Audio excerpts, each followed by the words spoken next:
Hi, I'm Mark Frischmuth with DemocracyLab. DemocracyLab is a nonprofit organization with a mission to empower people who use technology to advance the public good. What we've built so far is an open source platform that connects skilled volunteers to Tech for Good projects. And so we make it really easy for software developers, designers, product managers to go online and with a few clicks, find a project that they can make a contribution and an impact with. I'm a new member of the new tech community. This is the second consecutive event that I've been to, and I've also been to an event a year or two ago at the University of Washington.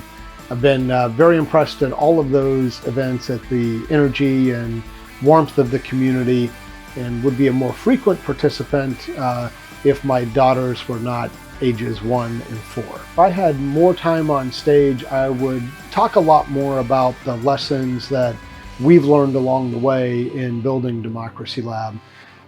The things that we're encouraging our projects to do are, in a lot of cases, things we learned the hard way ourselves. And those are things like the value of transparency. One of the big lessons that our research revealed was that there's a lot of friction in the relationship between volunteers and Tech for Good projects. Projects often find that the cost of onboarding new volunteers can exceed the benefits, while volunteers often found that projects were too disorganized to easily contribute to. And we viewed this as really two sides of the same coin, and believed that by nudging projects towards greater transparency, we, one, help them be better organized, because like if you're inviting someone over to dinner, you're generally going to clean up, make things tidy. And then it also helped their time, the project leaders' time, be much more efficient, as well as volunteers, because volunteers are able to dig as deeply as they want to into a project before they ever reach out in person and really set the clock ticking on the time of the project leaders. And so when volunteers do reach out, they're generally a lot further along the learning curve and are much closer to being ready to dig in and start making a productive contribution on a project. The easiest place to reach me is online at mark@democracylab.org.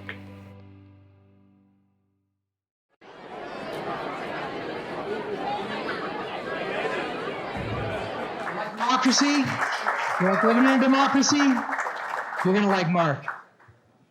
Excellent. Thank you.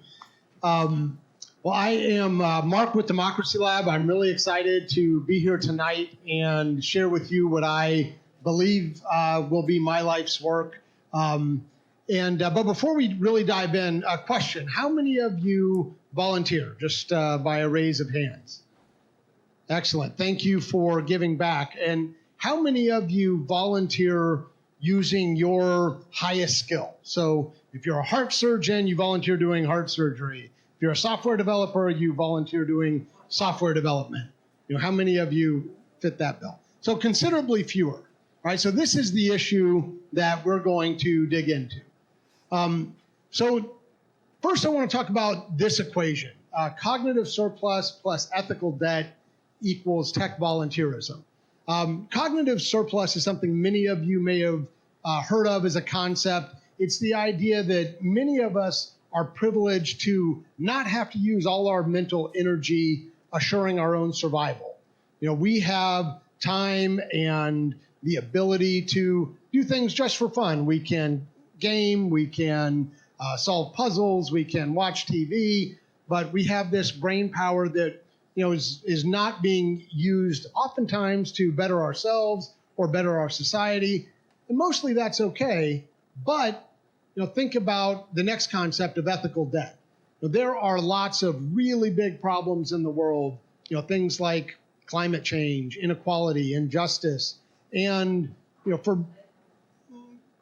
and many of us feel that we should be doing more to solve these problems. And one of our early volunteers really put this in a way that resonated with me. He said, I sell a little bit of my soul every day writing code to get people to click on more ads.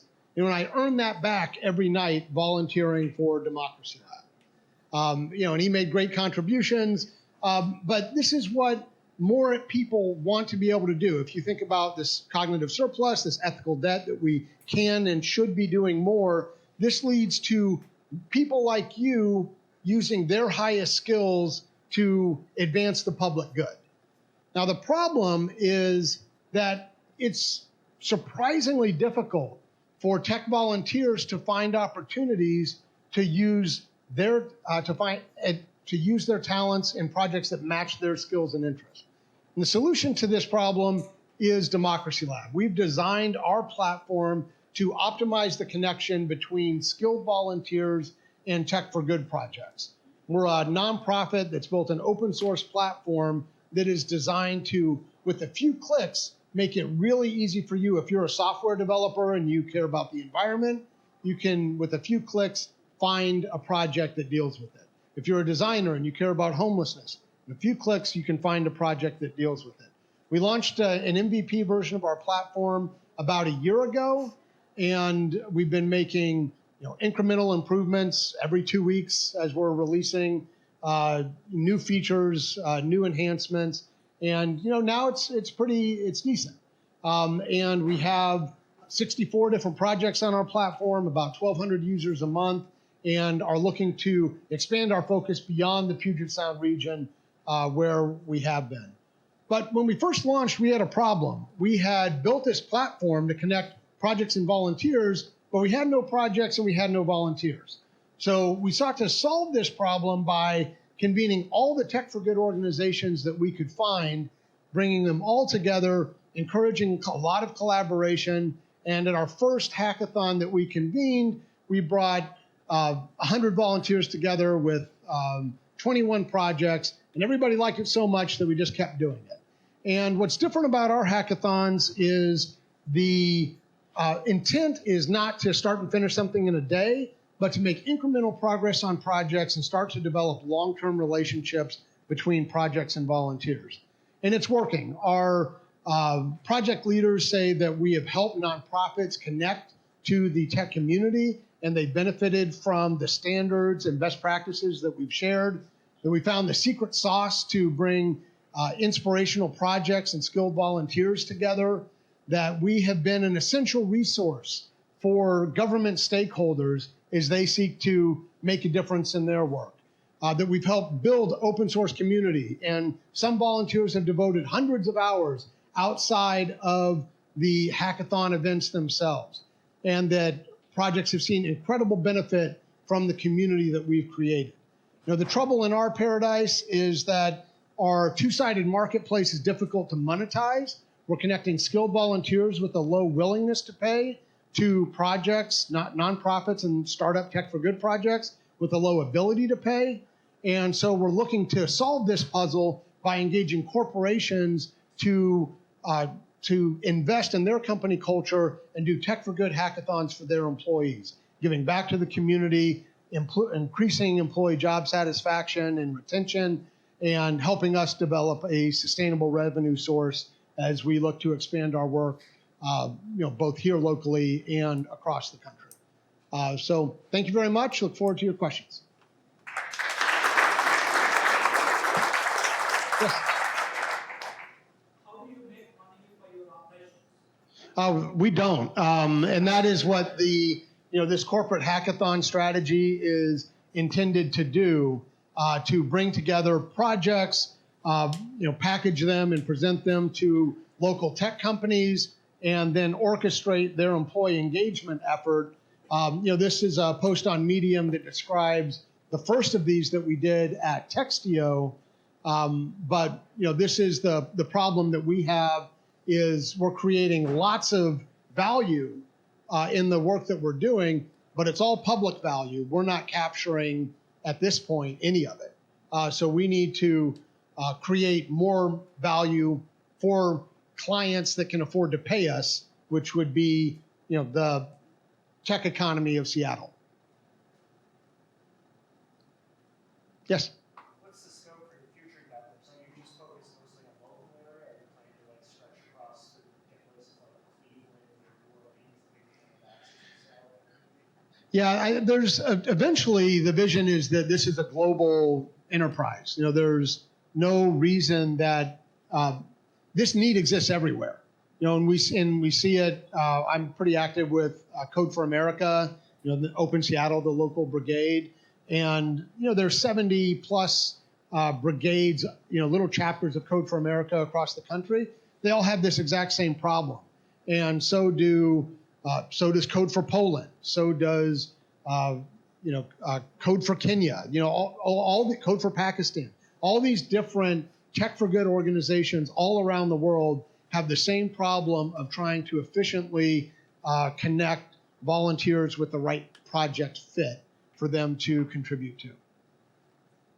Yes. How do you differentiate yourself with other gig economy offerings like Upwork? Well, the big one is that this is for volunteers. So Upwork is a paid opportunity. This is for volunteers who want to give back because they have the ability to. So that's one point of differentiation. And then with other volunteer matching platforms like Volunteer Match or Taproot or Ragtag, Catchafire, what's really different about our approach is that we've taken a very narrow focus on tech for good projects, which allows us to go much deeper into the needs of those project leaders and volunteers. And we've learned a ton through that process, about what those needs are and how we can make that connection as efficient as possible. One more question. Oh, you guys want to arm wrestle or rock, paper, scissors? And you can talk to Mark after you see his face, so you guys can connect afterwards. Okay. I'm just gonna ask, how do you choose the organizations that you partner with as far as tech for good? Just that they're a nonprofit, or do you have certain guidelines to define the impact? Yeah, well, as we've been building this marketplace, we want to say yes a lot more than we say no. So the Bullseye Tech for Good project for us is a nonprofit entity that is building open source software tools that advance the public good. But not all of the entities on our platform are nonprofits. Some are informal.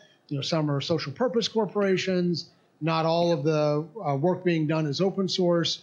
But as you kind of move away from that bullseye, what we've seen is those project opportunities become less appealing to the volunteer community. All right, thanks a lot.